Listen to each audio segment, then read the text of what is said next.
Well, yeah, I mean, that's the thing that saves me. That's the thing that saves me. I think I just need to get rid of my magnifying mirror, that's all. That's just really bad.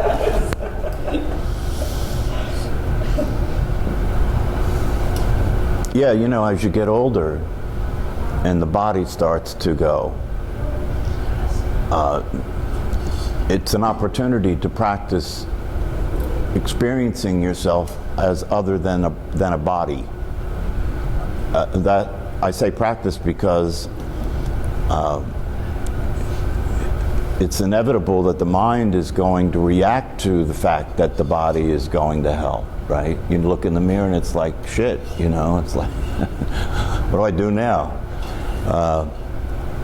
But if you see that that's the mind reacting to, you know, the body going, and you've been practicing mindfulness, and you kind of have an understanding of what's possible here, as far as literally practicing not relating to the body that way, letting go of reacting to the body, letting yourself recognize who you are, which is not physical, and starting to value that, and starting to relate to that, and starting to identify with that. The more success you have with that, the less concern you have about how you look. So ingrained in us from society and everything. That's right. That's right. You're going against the herd, but it's doing so many years of conditioning. That's right. It's a challenge.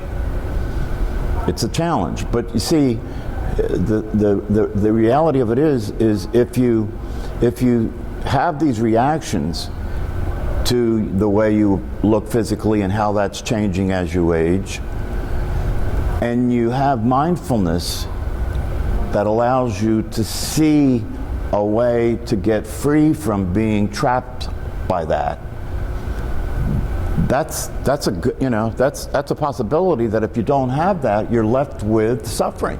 You're left with suffering with that which you can't control or change, which is, you know, the fact that your body's going to age, the fact that you're going to lose your hair, the fact that your hair is going to turn gray, the fact that you're going to, all the stuff that comes along with aging. The fact that, you know, by the time you get to my age, or the time you get past midlife, right, stuff starts going wrong, you know. When I went to, I had an experience. It was like swimmer's ear, you know what I mean? And I went to my ear, eyes, nose, and throat guy, and he gave me hearing tests, and he said, you have hearing loss, which is common, right? Right? You know, if you're fortunate enough to be around as long as these guys, you have hearing aids. But you know, when I heard that, it's like, what? Do you know what I mean? It's like, I don't want hearing loss. But then it's just another opportunity, just like looking in the mirror and seeing the wrinkles and seeing the gray, you know, and it's all the same thing, right? It's inevitable. Something's going to start to go, right? Something's going to start to go wrong. You know, and if you're fortunate, if that's all that's happening, you're pretty fortunate, right? I mean, you start listening to other people's stories about what's going wrong with them physically, and you hear people talking about having these quadruple bypasses and, you know, all these other serious illnesses, you know, that they survived. And if you start to get up in years and you don't have all that, you just have like the common stuff that happens, that's good, you know, it's good. So, the practical application of mindfulness. I think that, you know, that's what this class has come to, and I think it's a good thing, you know, that to focus on that, to focus on how does this work in terms of the difference it can make, and to actually consciously practice with that being the way you're attending to things. That's why I focus on the idea of one aspect of how this works that makes a difference is to really get clear that the way life is the way life is. And then what gets added on to that is whether you like it or not. This is where the suffering comes in. You know, the same thing with aging. You know, aging is aging. And then what gets added to that is you don't want it, you don't like it, you know, you're worried about it, you're concerned about it, you're resisting it, and that's where the suffering comes in. The suffering comes in any way or anything, and this is where you can apply mindfulness as you go through your day. Because unless you can get mindfulness to occur not just when you're doing the formal practice, because the point of the formal practice is to get good at it so you can apply it on the fly. Get good at it so when you're in the game, when you're in the field, when you're in your life, that you can be mindful. It's a way, mindfulness is a way of being. It's a way of being, right? For most people, most of the time, without mindfulness, the ways that they're being happen to them. The ways that they're being, the way that people is being is what's happening to them. You know, in other words, the way that people are being is given by the thoughts that happen in their mind, yes, and the feelings they're having, that determines how they're being, right? They're being angry, they're being concerned, they're being upset, they're being fearful, they're being whatever it is, right? It's not all bad, but the negative things are the problems. But it's given, and this is why I focus on the idea that the thoughts that occur in your mind aren't coming from you, like the guy said in that meditation you sent me, right? I focus on that because I want to get you off that track. You know, I want to get you on the track of being mindful and aware of the truth. The truth is the thoughts that occur in your head aren't coming from you. That's the truth. That's reality. That's science. That's scientifically true that that's the case, right? And so if you're willing to entertain that possibility, if you're willing to accept that reality, you can start moving off the idea that you're thinking. And you can start paying attention to the thoughts that occur in your head with vigilance. You can start paying attention to the thoughts in your head, particularly the ones that are useless and negative, right? As thoughts that you're not interested in. You become disinterested in that conversation. You become disinterested in that narrative, that story, right? You become one of the things that happens is you become disinterested in complaining, because it becomes very clear that complaining is a complete waste of energy. And complaining digs the hole that you get to be in, right? Because when you're complaining, you're describing things in a negative way that you don't like and you don't want, yes? Right? And so by describing things in a negative way that you don't like and you don't want, you're creating that reality, and then you get to live in that reality, right? So if you just stop complaining right away, if you just stop complaining, you have all that energy to use doing something useful. Plus, if you pay attention, you'll notice that complaining to people doesn't help. It makes things worse. If you complain to somebody about how they are, right? How's that usually go? Right? They'll complain back to you about how you are, right? So it's a useless endeavor. It's not productive. It simply doesn't work. And if you can see that it doesn't work and it's not productive and it's a useless endeavor and it's just wasting energy, if you can see that, then part of your mindfulness practice is not to do that, right? So when you're practicing mindfulness, you're practicing not doing things. You're practicing not doing things that don't work, right? You're practicing unlearning things that you've learned that aren't true. Right? You're practicing unlearning things. You're practicing unlearning that it matters who's right. You're practicing unlearning that.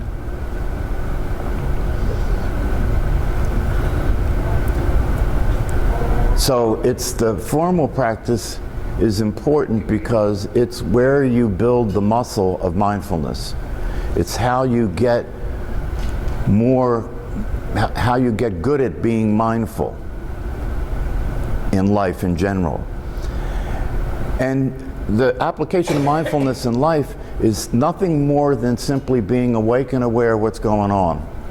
That's all it is. It's just being awake and aware of what's going on, instead of continuing to live in the conversation in your head about it. But the conversation in your head about it is not what's going on. It's an interpretation of what's going on that is very heavily laden with judgments and evaluations and self-righteousness and points of view and all that stuff, right? And it gets in the way of your being able to see things as they actually are. And so if you can't see things as they actually are, it's very unlikely that you'll be able to respond to them in a way that's useful. And that's why being mindful is talked about in terms of waking up. You know, waking up, coming to terms with reality, seeing things as they are.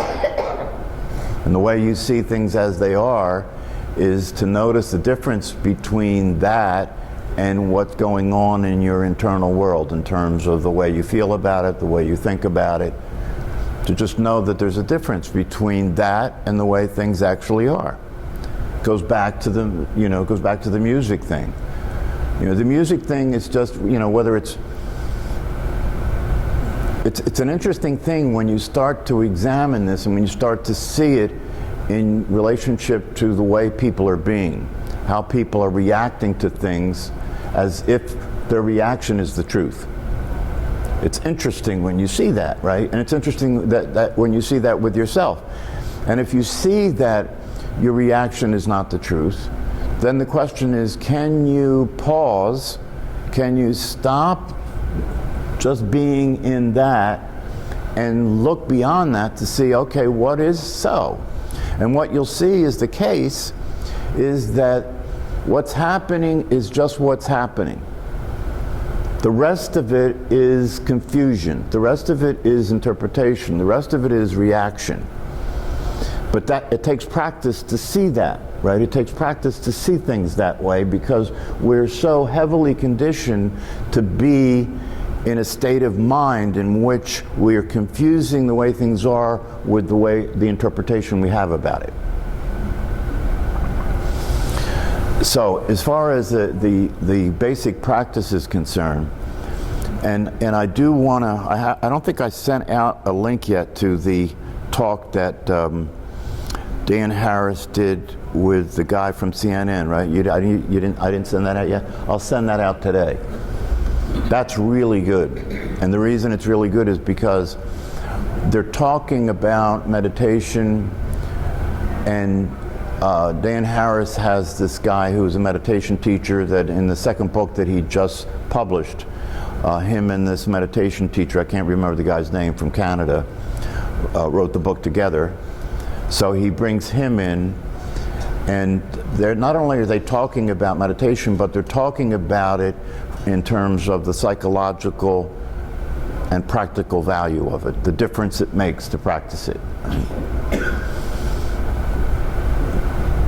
And I like this guy's, the meditation teacher, because he emphasizes the fact that it's very, very important, especially if you're a beginning meditator, a beginning practitioner, to go easy on yourself, to not turn this into work. Because if you turn it into work, you're working against yourself. Meditation is maybe the most natural thing you can do. And so one of the things that this guy said is that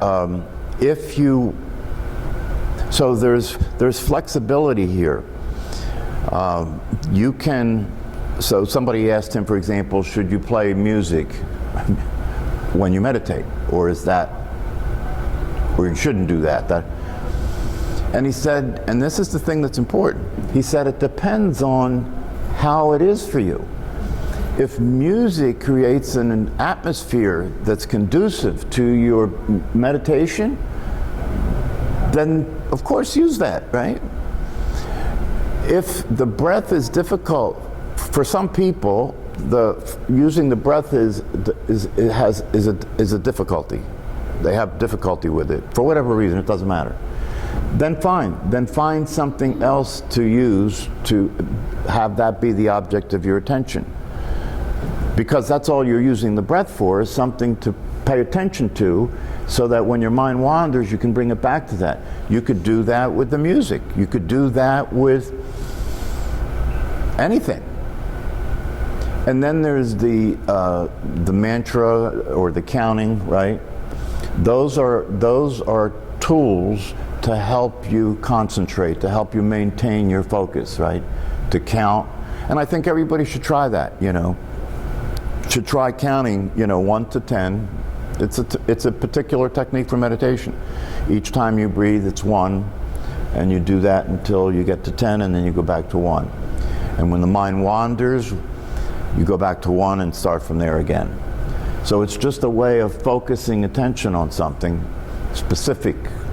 That's how mantras work. You know what mantras are, right? That's how mantras work. By repeating a particular word over and over again, you're giving the mind something to attend to, right? To keep it focused, right? That's all the mantra does, right?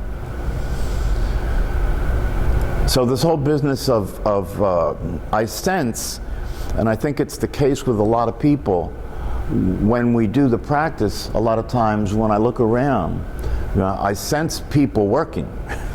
Right? On some people's faces, they're grimacing, like they're lifting weights or something, right? And that's easy to fall into that, because you're trying to meditate, right? But what I would like you to get is that meditation is something that once you get a sense of what it is, it's the way it works is it's something that you let happen, not something that you do. Because meditation is about experiencing a state of being. Meditation is about experiencing a state of being, not a state of doing. You see? So you're not doing meditation, you're being in meditation. Being. What is being? Being is awareness. Right? Being is awareness. So when you're meditating, you're practicing being aware. That's what you're doing, right? Now the question, so the question becomes: are you aware? Are you aware?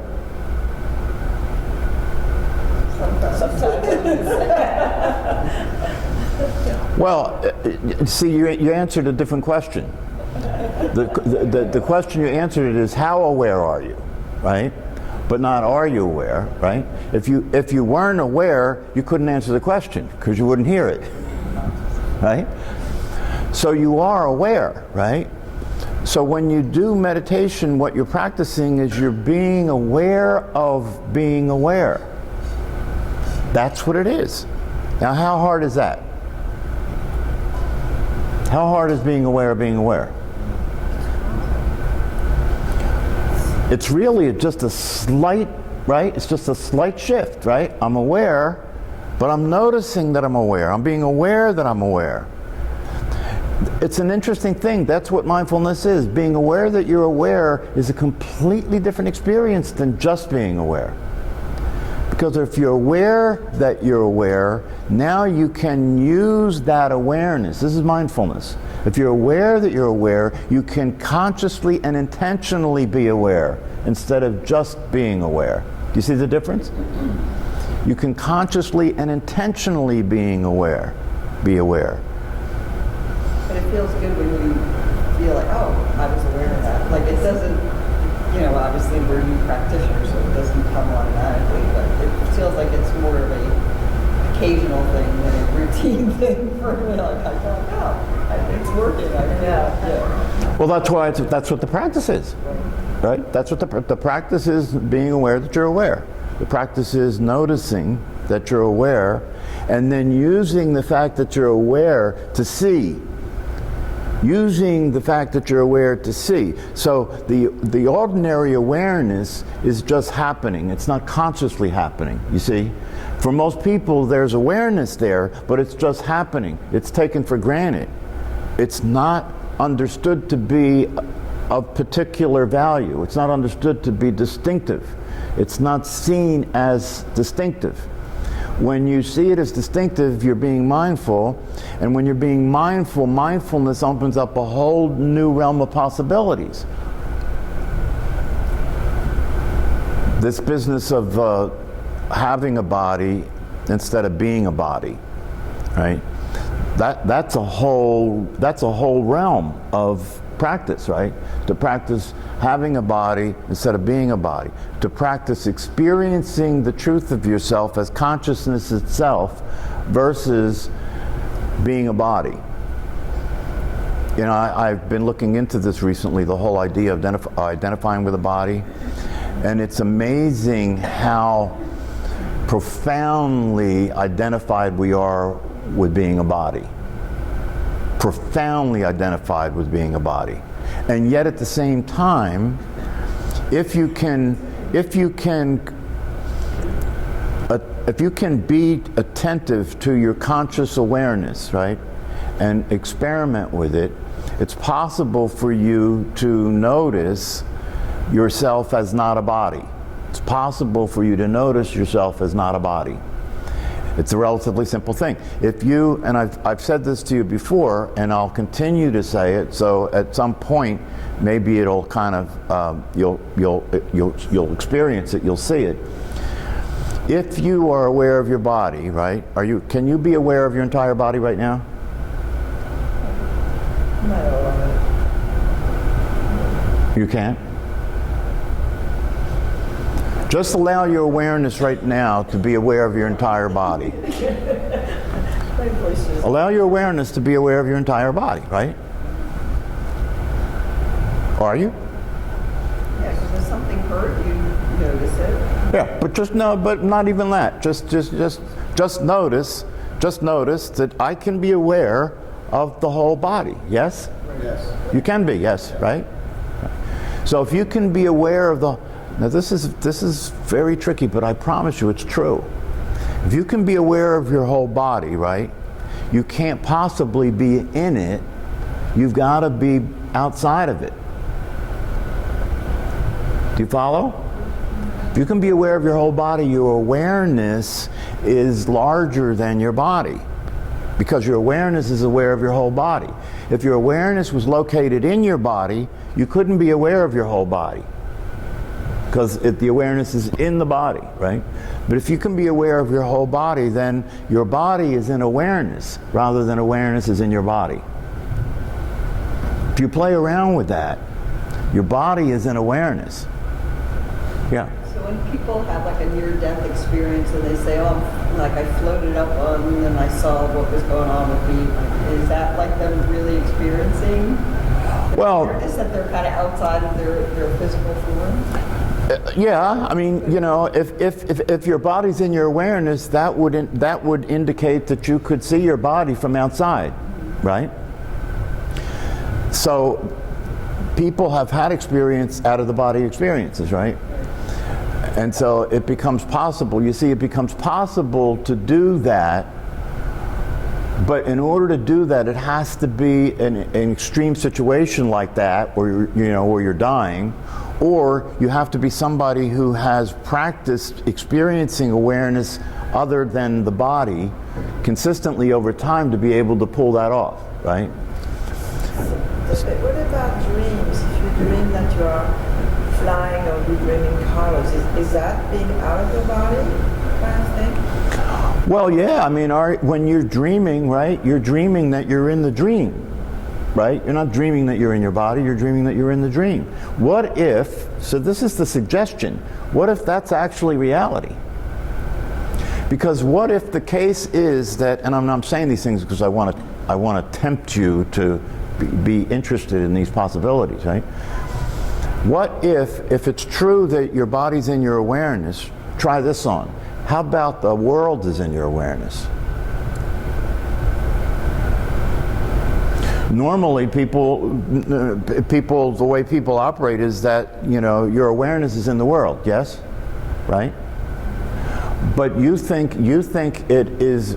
You think it's not true. If you close your eyes, right? If you close your eyes, you can disappear the world, can't you? But we write that off as no, that's not really happening. Why isn't it? If your body's in your awareness, right? Then your awareness. See, these things, when you start to play around with this, it's actually obvious if you let yourself see it that everything is in your awareness, is it? Everything is in your awareness. It's a whole different experience, right? There is a English philosopher that I studied. His name is Douglas Harding. And if you're interested in these kinds of ways of looking at things, he's written many, many books on this phenomena of awareness and starting to shift the way awareness, the way things occur to you by allowing yourself to notice how where awareness is, how awareness works. For example, one of the things he says is that if you're in your car, we typically believe that the car is moving and the outside world is staying still, right?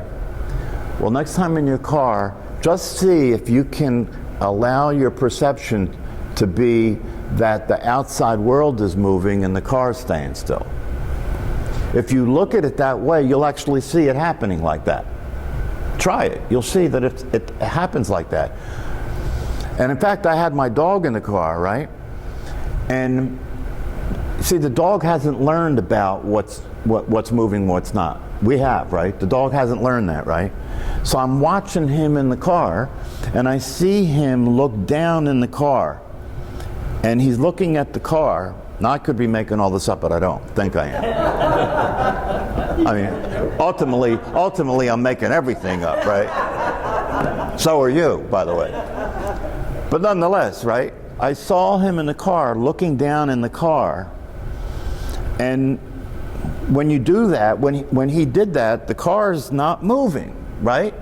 And then he looks up at the windshield, and everything is moving, and I'm seeing him like relating to it that way, right? And in reality, if you look at it that way, you can see it that way, right? What do you do when your dog, my dog, he doesn't like to be in a car. He doesn't get sick or anything, but he just lies down right behind the driver's seat, no matter which car he is, and he just doesn't look at the windows. So what does he? What's his thing? Well, he may be afraid of the world moving that fast. You know, because if you flip it that way, the world's moving, right? I mean, this is a very interesting phenomena, right? Did you send us a video with the train that was going back and forth, and that was all our perception? That's right. Yeah, But the reality of it is, you could flip that any time. You know, you can get in a plane and you can fly in a plane to London and have London come to you instead of you going to London, right? It's like a high-speed train. I remember taking that in Europe, and I felt I was not moving at all. And they are going like 100, I don't know how fast they go, really fast. The high-speed train. It was really an interesting fact. I feel like I'm just not moving. I was watching the cows grazing and all that in the countryside, and it just struck me how fast they are going, or the perception that they are going so fast, and just staying there. Well, in a sense, it's true that you're not moving. The evidence says that. I mean, if you look around you, it's not moving. What's moving is the world, right? So these things can become very interesting, you know, because the reason they're interesting is because you're stepping outside of the ordinary perception of things, right? And not only are you stepping outside the ordinary perception of things, but quantum physicists will say that is truer than the way you're perceiving things. That's actually truer than the way you're perceiving things. So,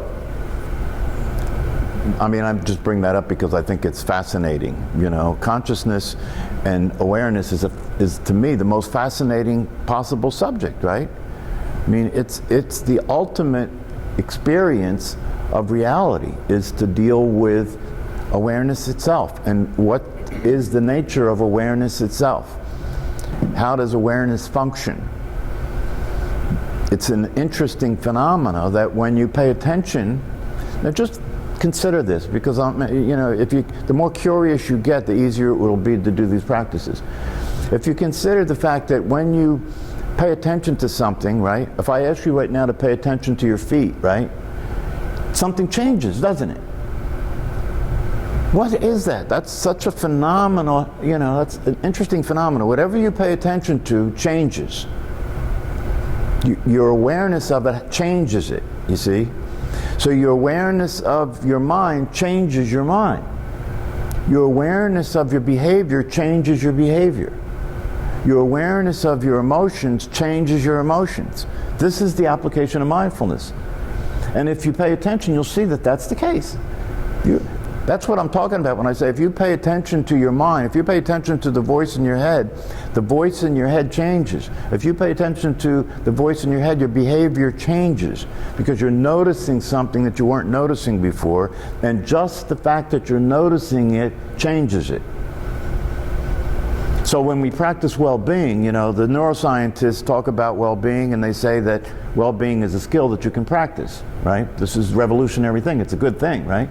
And if you're hip to that, then you've got to be crazy not to practice it, right? Because everybody wants well-being, right? And so what they say, they identify 4 aspects of well-being. One aspect of well-being is attention. So you have to understand what they're saying is paying attention is something that you can practice that is one of the skills of well-being. Paying attention is the skill of well-being. You don't have to just do that when you're doing formal practice. You can practice paying attention all the time, right? So paying attention is a skill, and it's an aspect of well-being. Positive outlook is another aspect of well-being that is a skill. You can practice having a positive outlook, right? You can practice that, right? Resilience is another aspect. They're saying that these are aspects of well-being that are directly related to areas of the brain. And that when you practice mindfulness and you practice attention and positive outlook and resilience and generosity, you're changing your brain in dramatic ways. So if that's the case, then practice generosity, because it will bring well-being to you. Practice resilience. What is resilience? Resilience is letting go. Letting go is a very, very practical reality, right? Why? Because once something happens, it's happened. The only option you have at that point is to let it go. This is like 2 and 2 is 4, you know? Once something happens, it's happened. To resist it, to fret about it, to try and change it, to struggle with it, right? To react to it, doesn't make any difference. Sometimes that's hard to do. I wouldn't necessarily have to Letting work go. through it sometimes. You know, if you have something that happened that's very significant to you that in the past, you know, letting something like that go is a little more challenging. Well, I understand what you're saying, right? But what if, right? Consider this, right? What if that statement is the mind reacting to what happens? And the way the mind's reacting to it is saying, because the mind wants drama. The way the mind's reacting to it is, oh, that's very difficult. That's the same thing as the music, right? What if the truth is, and this is the same thing about meditation, right? When you meditate, the mind reacts to what you're doing all the time, doesn't it, right? So when you meditate, the mind will react to your meditation by saying, oh, this is hard, or I can't do this, or I'm not doing this right. That's the mind, right? Because what I said earlier is that meditation is not doing anything. It's not doing something. So if when you meditate you're doing something, that's not meditation. Meditation is being. Meditation is simply being. Here's how easy it is. Meditation is being where you are, doing what you're doing while you're doing it. Right? It's almost like, it's almost like my saying to Joe, sit down. This is what happens when you meditate. This is what you're doing with yourself, right? Because in reality, one way of talking about meditation, one way of describing meditation is something that's already happening that you're not there for. Meditation is something that's already happening that you're not there for. That's what I mean when I say let yourself meditate.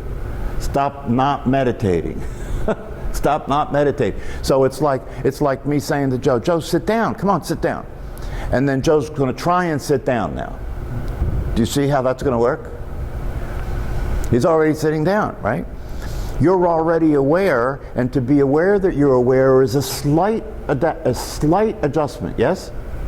You're aware, to be aware that you're aware is a slight adjustment. And that's all that's necessary. That's all that's necessary. So when you say you're not doing something, I'm thinking about, okay, I'm doing something because I'm focusing on my breath. So you're saying the breath is there naturally and I just need to bring my awareness to it versus doing that. Well, this is, I understand how that this is difficult to get, right? But what's necessary to do when what you're doing, when you're focusing on your breath, right? When you're focusing on your breath, what do you have to do to focus on your breath when you're focusing on your breath? But what do you have to do to focus on your breath when you're focusing on your breath? Notice it. What do you have to do? Nothing. Nothing. Right? I didn't want to say it. Right? You see the difference? I know, but it's so very hard to focus. Like, the thoughts keep coming, so. So what? Nothing needs to be done about that. Right. See, that's where we're conditioned that something needs to be fixed. Something needs to be done about something, right? No. But if we don't bring our thoughts back to our breath, then they just spiral out of control, and I feel like we're not meditating. I know, but you see, all that is an analysis of it, right? But when you're doing what you're doing when you're doing it, there's nothing that needs to be done. Well, I have a question. Would men and women apply the practice differently? No. Apparently men and women are different. No. Because meditation is the practice of recognizing yourself as awareness itself, yes? Awareness has no sex. Awareness is not male or female. Has no sex. Has no sex, has no form, has no age, doesn't change. That's why it's such an interesting phenomena to see. This is the thing this is what you are. What you are has no sex, doesn't age, has no form, doesn't reject anything that comes into its view, right? That's freedom, right? You can't. There's no way to be freer than that. And the good news is that's what you are. And you can't see it. It's like I was telling Frank when we were talking earlier. This is why it's an unlearning. This is why it's about letting go. You can't see what you are. You will never see what you are because what you are has no form. It's inconceivable. What you are is inconceivable. You can't conceive of it, right? So you'll never see it. You'll never know it. You can't know it because in order to know something, it's got to be outside of you, yes? You can't know it. You can't speak about it. You can't see it. You can't do it. The only thing you can do with awareness is be it. And that's what we're practicing, is being awareness. So that is fine for us. But when you're talking about letting go, now you bump into other people who ask us to describe ourselves. What's your story? Who are you? And then selectively, we pull from our experiences, where you live, the work you do, all these other things, Yeah. which become so limiting Uh-huh. because, oh, this is the person who came and he or she, in 5 words, that's their story. And it's so complicated because we're not. If we're actually noticing and being aware, then none of that should matter. But in the greater world, the interrelationships, that's what it appears to be based on. Mm-hmm. You know, is there a similarity because we speak French? Is there a similarity because you bowl or you do whatever? Mm-hmm. I find that so complicated. What to do with that? Mm-hmm. Because people will feel slighted if you say, well, I'm just noticing myself. You know? Yeah. So I don't know what to say. It's hard enough trying to do it, to be it, to let go, not do it. So I really am stuck with that. Well, that is something that as you practice mindfulness, right? See, that's the thing. Once you see the truth, once you see the reality of what you are and who you are, right? The game's on. That's the beginning. That's not the end. That's the beginning. Now the game is, can you be skillful in living your life knowing that you are awareness itself that has to be in the game as a body and a person with a story, right? So now, so then it becomes a question of how do you negotiate that reality, right? Because it's naive to say that it doesn't matter, you know, that who you are in the world doesn't matter. That's naive, right? So it's not about that it doesn't matter. It's about having perspective about it. It's about having a deeper truth about it, right? That gives you access to possibilities for having a quality of life that would otherwise not be there, right? And it gives you a way of being that is, it gives you the freedom to, and this is where it comes in handy. It gives you the freedom to not be stuck with any particular way of being. That's the difference between somebody who's mindful and has an awareness of their awareness and knows the truth of themselves as awareness. That's the difference between that person and somebody that's stuck only in that personality. They can only behave the ways their personality are.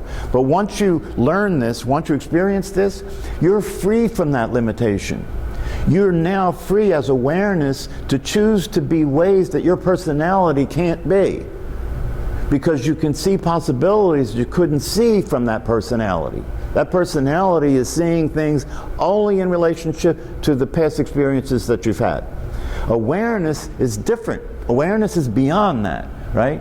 So you can be in situations where you could see a way of being, and this is where the skill, because it's a matter of practicing being conscious and aware in situations where you're applying mindfulness, right? So you could be in a situation where you could see a way of being that's going to unlock new possibilities in that situation, right? And create different outcomes than it would otherwise be the case if you were only limited to what your personality is able to do, right? Yes, it's challenging, but it's a hell of a good game. It's a better game than just being self-righteous and stuck in your ways of being and making the rest of the world wrong, right? Yeah. So rather than look at it in terms of, you know, that it's complicated or it's difficult, look at it as an exciting adventure. You know, it's an opportunity to live a life that couldn't otherwise be lived if you were just being the person that you were conditioned as. You know what I mean? You can get free in such a way that you have access to ways of being and ways of acting that are creative. Right? That's one of my teachers describes it that way. He says that when you see the reality of what's actually going on in terms of the way your mind's working, the way your emotions are and so forth, seeing that gives you the freedom to be, not as a personality, not as a thought stream, not as a set of feelings or you know, background and so forth, but gives you the freedom to be any way that's possible to be in relationship to what's going on. The freedom to be and the freedom to act.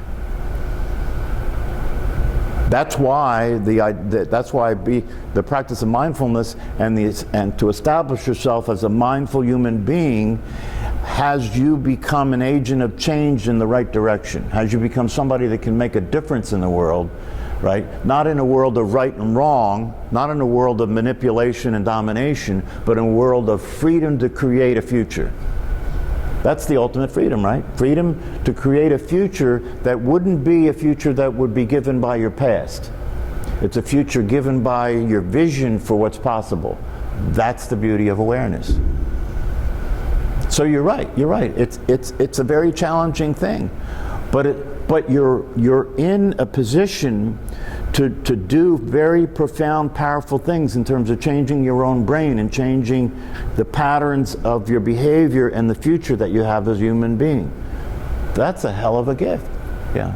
Basically, awareness is kind of inhabiting our bodies, and whatever you do with, in your life, whatever you do, how you describe yourself, is still reality, but it's just a different perspective and how you react or relate to other people. Well, it gives you the freedom to see a reaction as a reaction and look to see what a response be instead of a reaction. A reaction is something that's coming from your mind and your emotional experience, right? A response is something that is in relationship to what's actually happening. I'm responding to what's happening. I have a particular intention to cause something to happen in relationship to the way things are, and so I'm responding to that. I'm not reacting to it, right? I'm not reacting to it in terms of it being something that's causing me to behave in an automatic way based on my past experience. That's a reaction. Rather than that, I'm seeing what's there and I'm responding to it with an awareness of my intention. I want it to turn out a certain way. So I want my response to be a response that has it go like that. That's the game. That's the game. And the thing that makes the game more interesting is that other people are just being machines. Other people are just being reaction machines, right? So you get to be in a world where that's going on, right? And be somebody who can show up in a way that makes a difference with those people. Can open up possibilities for other people that are stuck in limited ways of being. That's what a teacher is.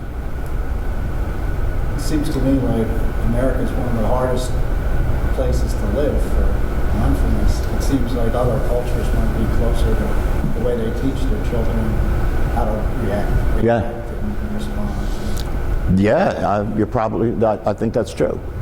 America is the craziest country in the world.